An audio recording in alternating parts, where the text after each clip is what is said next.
Greetings, Guardians, and welcome to this pre-show countdown for our Season of Dawn Reveal live stream.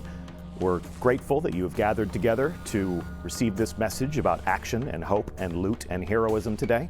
This is an opportunity for you to adjust your audio levels. We are doing the same thing inside of our studio at this very moment. If you can hear the sound of my voice, please sign off in chat wherever you have gathered with a hell yeah. The stream will begin on numerous platforms, on numerous channels, in approximately 4 minutes and 20 seconds.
busy, Guardian.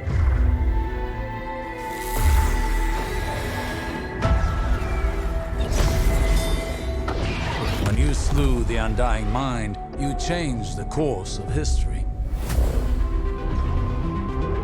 Now time is broken on Mercury, fractured by the Legion. They intend to write a new history, a new ending to the Red War. If you're willing to help, you'll need to walk the corridors of time. And you'll need my sundial to do it. I built it so that an ally of mine could cheat death. I failed to help him, and his death remains my greatest regret.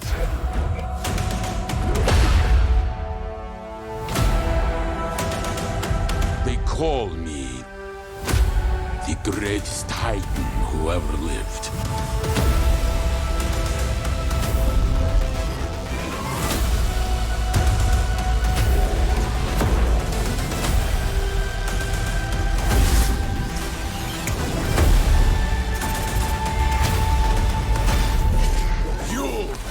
Like a caged animal.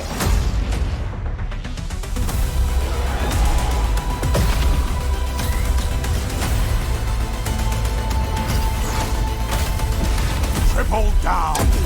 Ah, your light is savage. What? Seventh column. Bring the sky down upon them.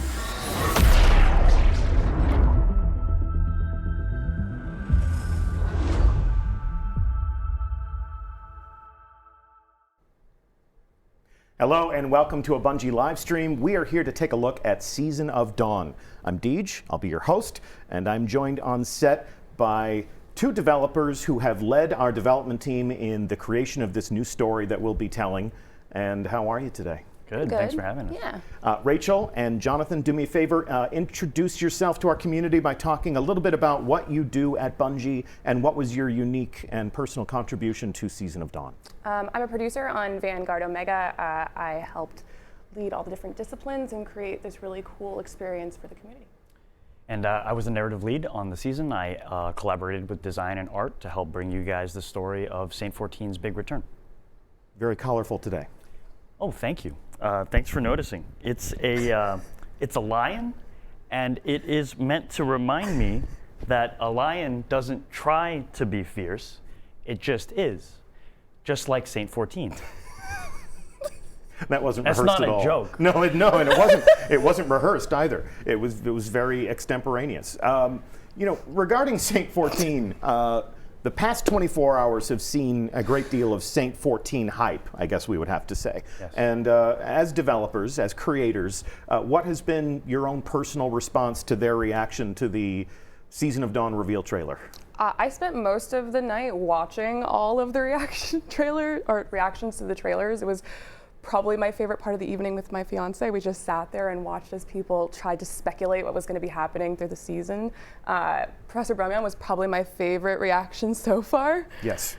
It was a lot of cursing. It was a little bit of cursing, a little bit of curse words, but that enthusiasm, those real-time reactions, those visceral reactions to the things that we work so hard on. I mean, is that not the best moment as a developer? When you create something, to see someone respond to it, to see someone experience it for the first time. That's why we do it, right? Absolutely, and I totally get the fan experience. I was a fan during vanilla Destiny 1 when I was just a player. I was a fan of Saint 14's character back when he was just a grimoire story and a helm. It's been an honor and a privilege to help bring a deep lore character like Saint 14 to the forefront of the player experience in Destiny. It's too bad he's dead right now, and the players are going to have to pull a miracle out of their butts to save him. But they've done it before, so maybe they can do it again. Maybe. If anyone can, our community can. As somebody who has taken that deep lore character and given them new life, talk to me about how you relate personally to the character of Saint 14? So Saint is probably the most lawful good character that we've ever created. He loves pigeons. He loves pigeons so much that he's named his ship after them. He's very large. He's very wholesome. And sometimes that gets him into trouble, like the time that he died. Quite literally a saint in that case. Absolutely. A virtuous character, the sacrifice. He's in trouble right now, guys. He needs your help. Okay. So that help will be on the way on December 10th when Season of Dawn begins, less than a week away now. So there's a lot of anticipation, there's a lot of excitement. Rachel, give us a sense, we start with an idea. We decide on a story that we want to tell. As a producer, sort of bringing all these disciplines together into one creative process, how did everybody sort of share that inspiration and that motivation in doing all of the work that made this possible? I mean, it really wasn't hard to bring people together in this case. John and all the writers on the seasonal team have really inspired a lot of the team and how we actually go about building the season. Though that passion is super inspiring. Nico, Christine, and Paul, you guys were amazing. They were all really amazing, and he helped really inspire how we built the season and influenced what the actual season was. People brainstormed together. We built the season as a team, collaboratively, just like we built everything in Destiny together. It was definitely a really cool collaboration and cooperation for everybody. I want to share a piece of art that I think a lot of people in the team have a lot of heart for, and this piece of art really encapsulates the mood that we've created with Season of Dawn. This is the idea that we've all come together to embrace. And Jonathan, what can you tell us about the themes and the ideas that are captured in this beautiful piece of artwork? And programming note, we will release this on social media imminently, so that if you would like to make this your wallpaper or what have you, you don't need to go screenshotting right now. You only need to go and consult our Twitter channels. But talk to us from a creative standpoint as to what this speaks to you about. For sure. So besides being an awesome piece of art, all of that gear that you saw there belonged to Saint 14. The piece, though, is not about the gear itself. The piece, to me, is about Saint's absence, and perhaps even how Osiris feels about Saint's absence. The helm that you saw there is iconic. It's been with us since the very first version of Destiny, and it's synonymous with Saint as a character. The shotgun it's called the Perfect Paradox. It is Saint's signature weapon. It was forged by our players way back in the Curse of Osiris expansion. And I wrote the lore tab for that weapon that happened to insinuate that players would perhaps one day be able to bring that weapon back to Saint 14. There's a huge problem right now, though, because he's dead. He's still dead, and we're going to have to solve that before we can give Saint back his weapon. The ribbons that you saw there as well, Saint brought those with him everywhere. There's more to their story than just armor ornamentation, though, and we'll get more into that as our story progresses. Wonderful. New mysteries to discover, new challenges to overcome, new miracles to pull out of. We don't need to revisit that line of dialogue again. Thank you so much for the work that you've done to create this moment of excitement for our community.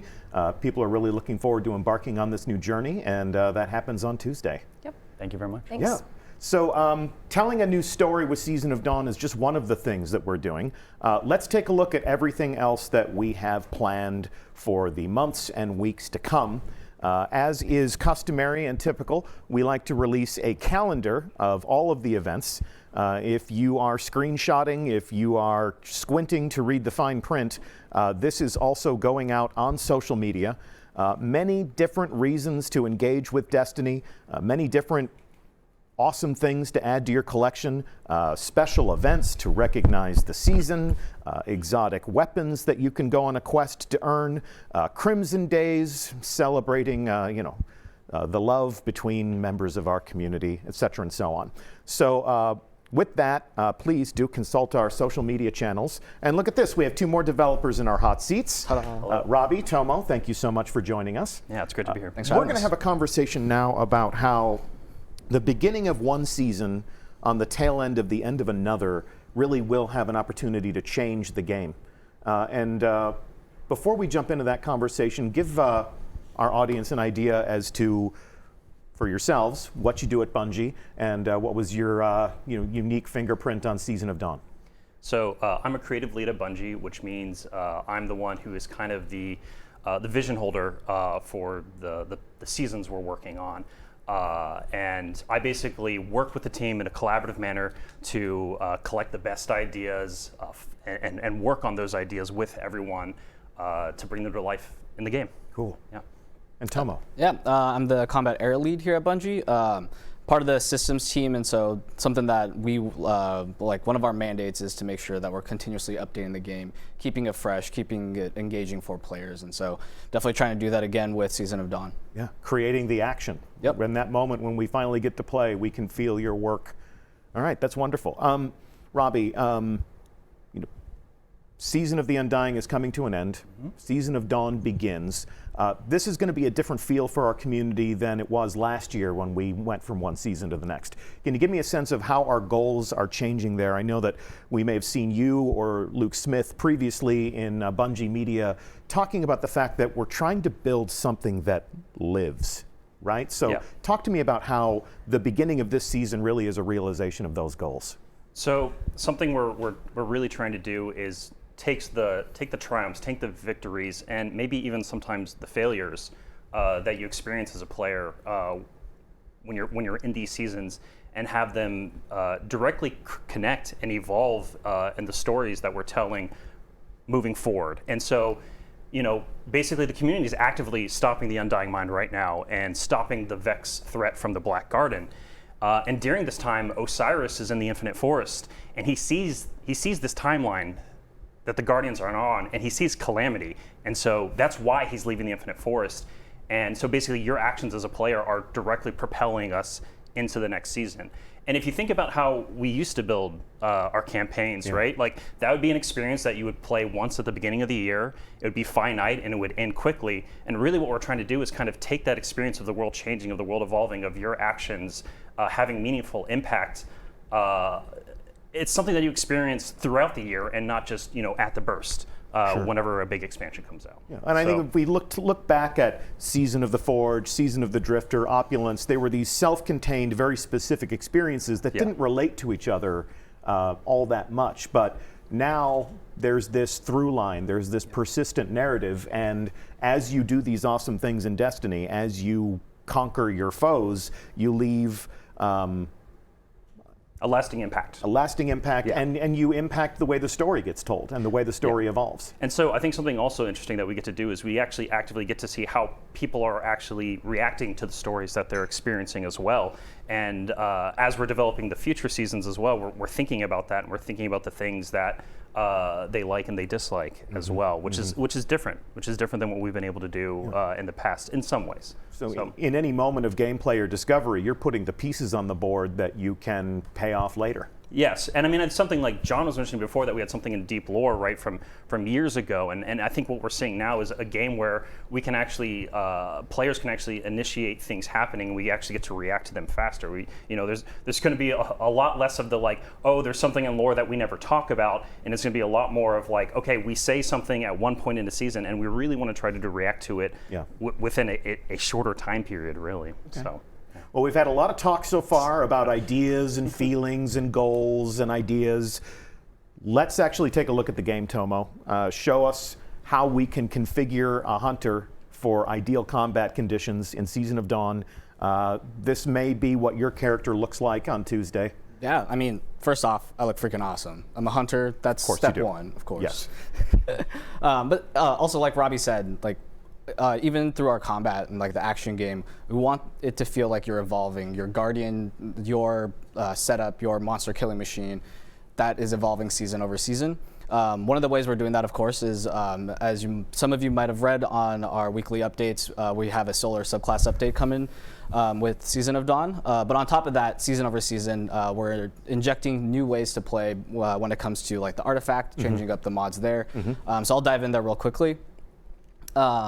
As you can see, last season it was the Gate Lord's Eye. This season it's called the Lantern of Osiris. Osiris and Saint 14 are our two main storylines, and so this is part of a storyline that will evolve over the course of this season, and you'll understand like where this kind of falls into place.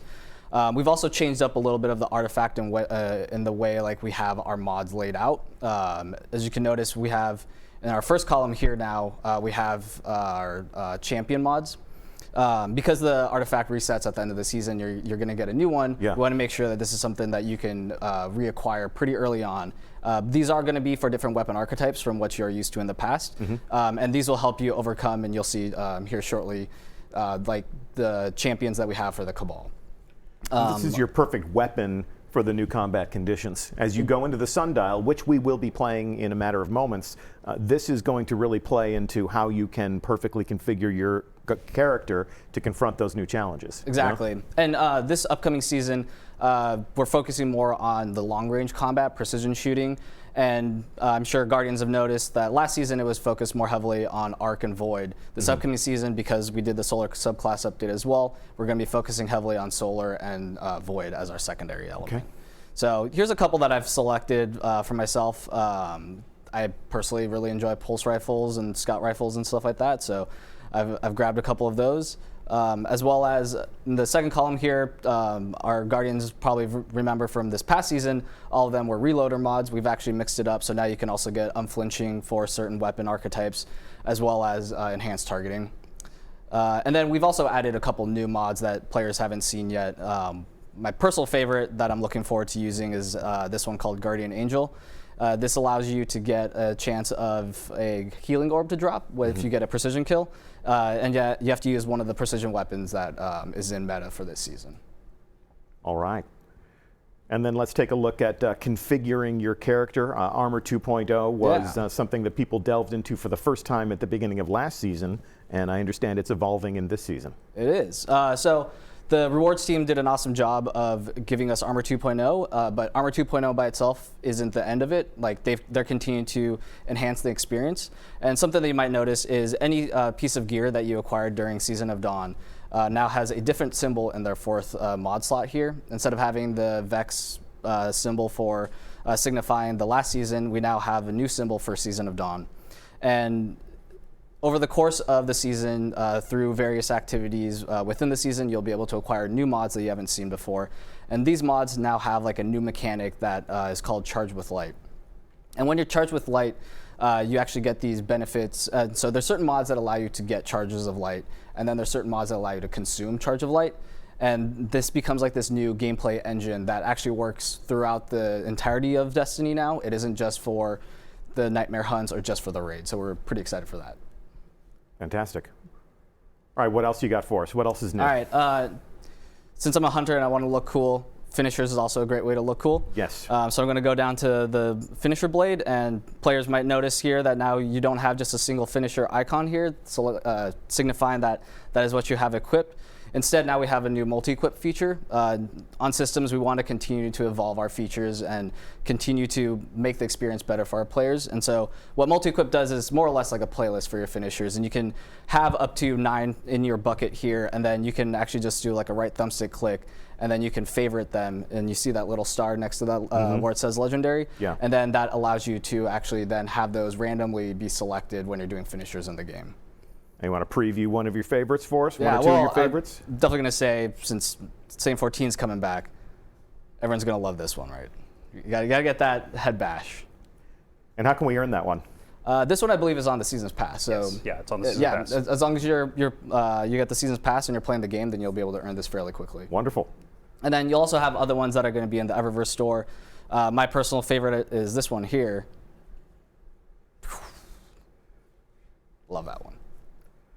All right, so it's easy to do this to a sweeper bot tackle dummy, but why don't you give us a taste of how this stuff actually looks in the wild? Definitely. So And for that, we take Mercury you live here. to Mercury, and whoa! It's a sparrow. It is. Sparrows on Mercury. Let's see your parkour skills. Ooh. Can you stick the landing? Can you stick the landing? Nailed it.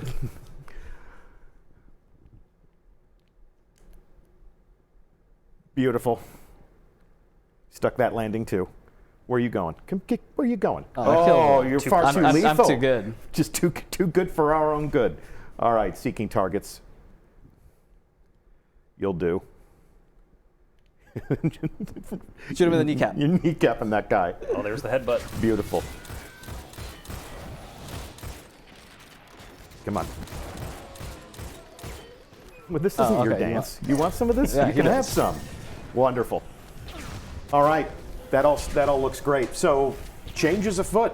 New stories, new artifact, new combat meta. Obviously, when we're telling a new story and we have new media out there, we love to watch their reactions. But when we change the way they fight, there's obviously reactions there as well. Yeah, so I think we've talked a lot about the combat, we've talked a lot about Mercury, and you guys are going to see the sundials soon. And I think something to think about and understand for the season is that there's going to be a lot more than just Mercury, than just the combat, right? Like you're going to be asked to go throughout the solar system, go to Tangled Shore, go to destinations that you haven't been to in a while to basically help stop this new Cabal threat. That's appeared in the system, and as you guys are actively playing the season and you're reacting to it, we're going to be listening, we're going to be watching, and we're going to be thinking of how we can integrate the things that you care about, you like or dislike, into our future season development. And it's something that we think about a lot and we try to pay attention to a lot. So, Cool. yeah. New PvP maps. Yep, we got Rusted Lands coming back. Rusted Lands is coming back. Yep. So for every type of player of Destiny, you're already. Yes. I'm ready. Yeah, and Rusted Lands is certainly near and dear to our hearts because that's really where the Destiny sandbox was born. A lot of our earliest iterations on the way Guardians move and the way they fight come off of that map, and that's a wonderful place to send our community back to. So if you're a fan of the Crucible, there's also new things to engage with. Something for everyone. Yep. And of course, we will be watching, we'll be listening, and this conversation will continue. I think we're being extremely interactive with how we react to the players these days. We're trying, yeah. The developers are reacting, the game is reacting, even the characters in the world are reacting. So we'll continue that rolling. Indeed. All right. Thank you so much. I think it's time now to see the sundial in action. And for that, we need to introduce you to the fire team that we have assembled right here, live on set. And welcome to the show, Cosmo. Hey, Deej. Thanks for bringing together a group of people to take on the Cabal in this new activity. Who do you have assembled in your fighting party today? Well, we're ready to go. To my left is Alexandra from the player support team. To my right is Eric, who is an investment test engineer, works on Season of the Dawn. And then across from me is Doug, who is an animator, works on a lot of the emotes that you see. Mitch is another investment test engineer, and then John is a test engineer. And we're ready to go and take on the sundial. Well, you all look fabulous, but show me your Guardians. Let's take a look at how you are dressed for the occasion. Look at that. Lots of new gear to add to your collections. Using our developer tools, we can have this God's Eye floating through the space. You can see the gear that every player of Destiny 2 can earn as part of Season of Dawn. And then if you're a holder of the Season Pass, obviously in the premium track, you can earn these ornaments. Very Saint 14 inspired. Everyone's a knight in shining armor, and can't wait to make my warlock look that unflinchingly noble. So thanks for the preview. Before we actually activate the activity, I would like to introduce you to two more developers who have braved the hot seats. I'm here with Antim and Matt, and you guys worked to actually create this new activity and refresh the destinations. But in your own words, please tell our audience what your contribution was to Season of Dawn. Personally, I was responsible for doing a lot of the visual effects and stuff like that. But like with our team, like we're able to collaborate all together to build this beautiful experience. And without the help of Matt, we were able to build something really engaging as well. I am an activities designer, and with the help of Antim, we were able to make a really cool experience for you.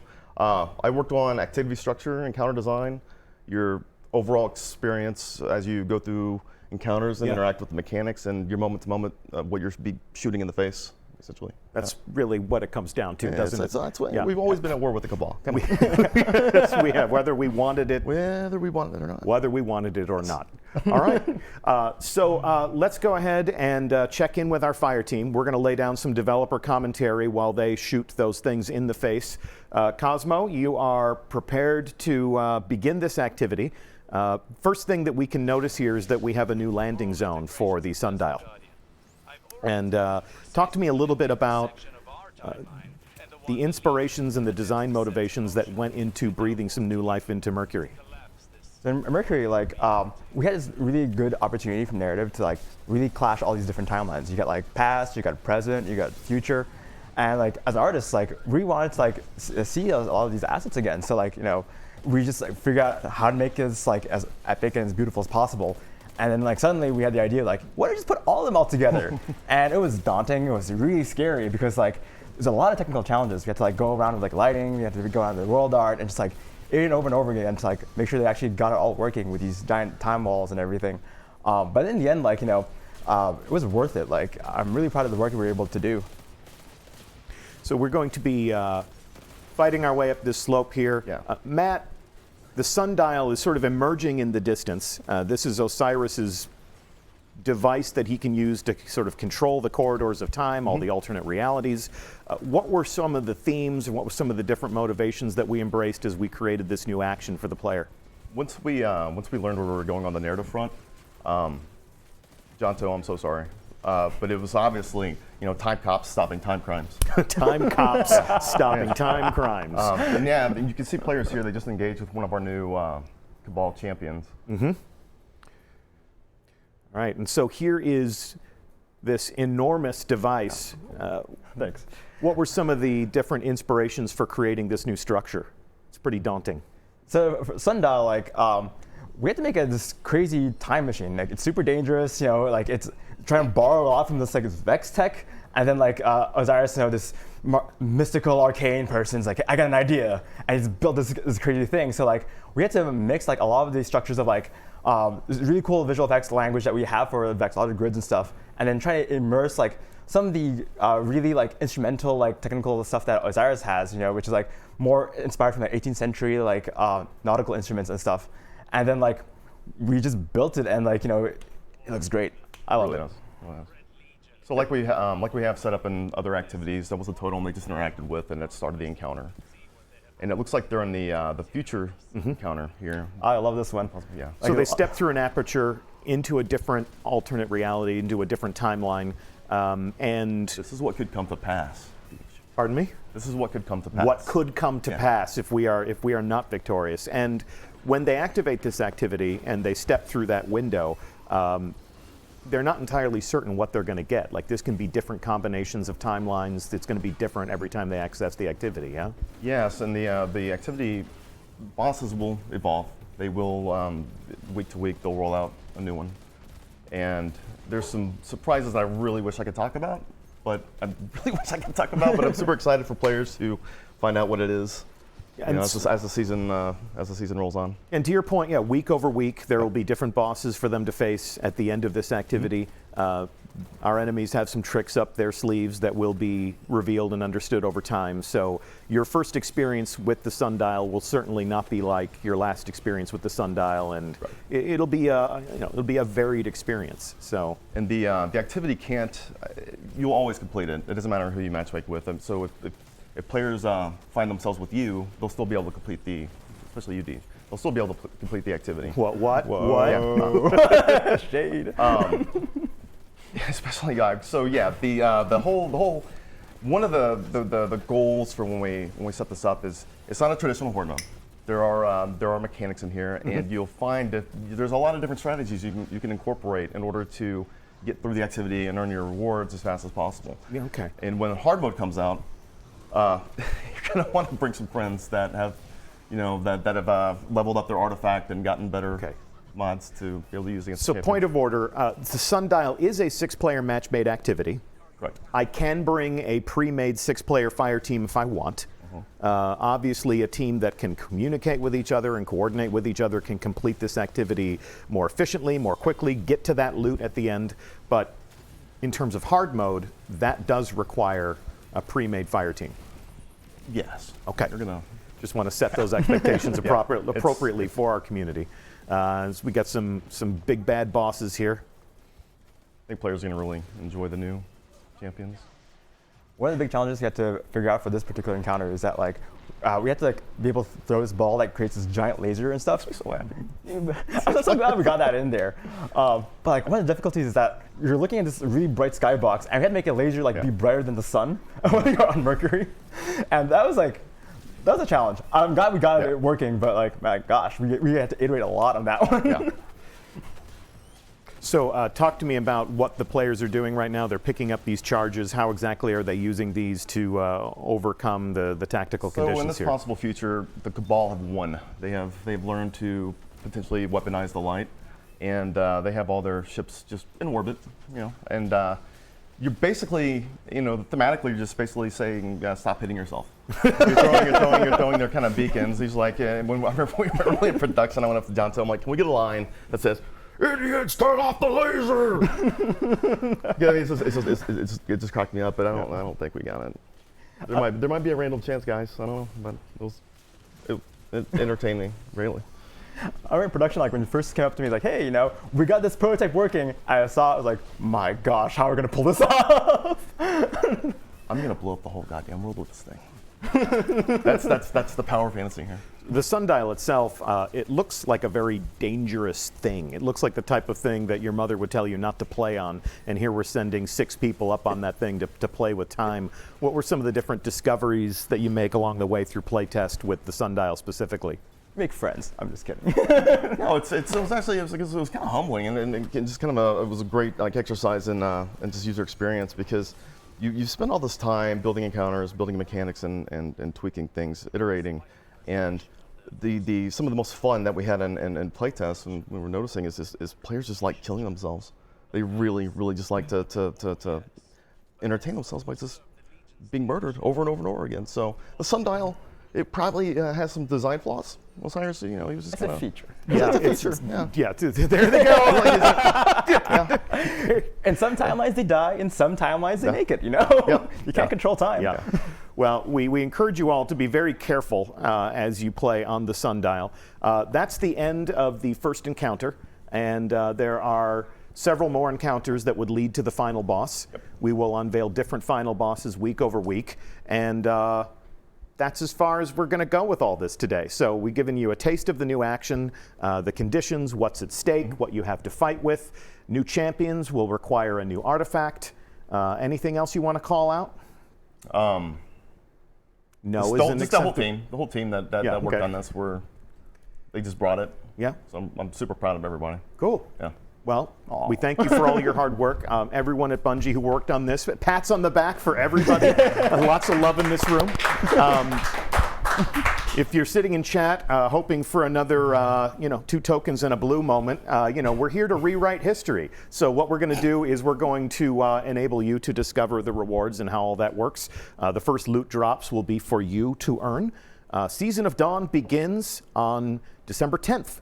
And, John Toe, one thing we didn't cover is that you have written a number of different chapters of lore, and we're going to be sharing those on Bungie.net. So if you'd like to read about the stories that we're telling before you start to experience them in the game, starting at the end of this stream, we're going to publish our first chapter of pre-launch web lore to the Bungie blog.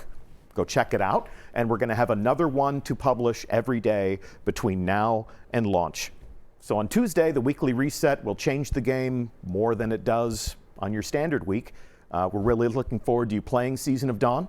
We thank you very much for tuning into this live stream. No matter which platform, no matter which channel you're using to watch us, we do love getting the community together to receive some new news, and we can't wait to see you again on Mercury. Please watch your step. It's a dangerous place. I'm Deej. Thanks to all of the developers who played the new activity or talked about their work sitting in the hot seats. This is the end of our show for today.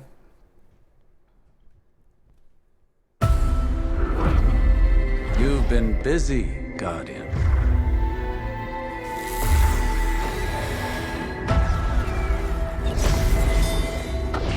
When you slew the Undying Mind, you changed the course of history.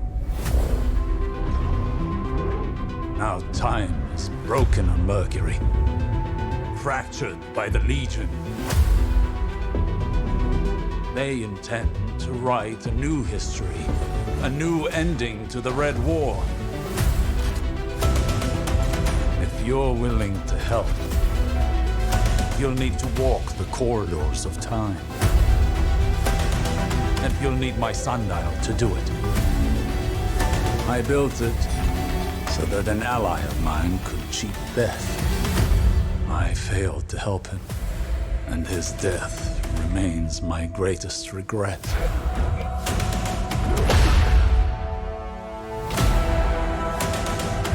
They call me the greatest Titan who ever lived.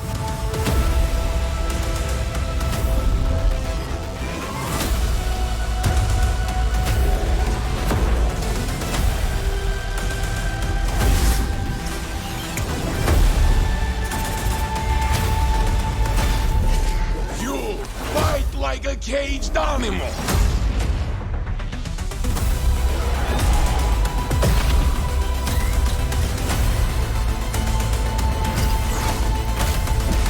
Triple down!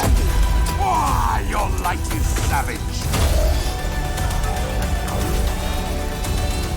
What? What? Seven column! Bring the sky down upon them.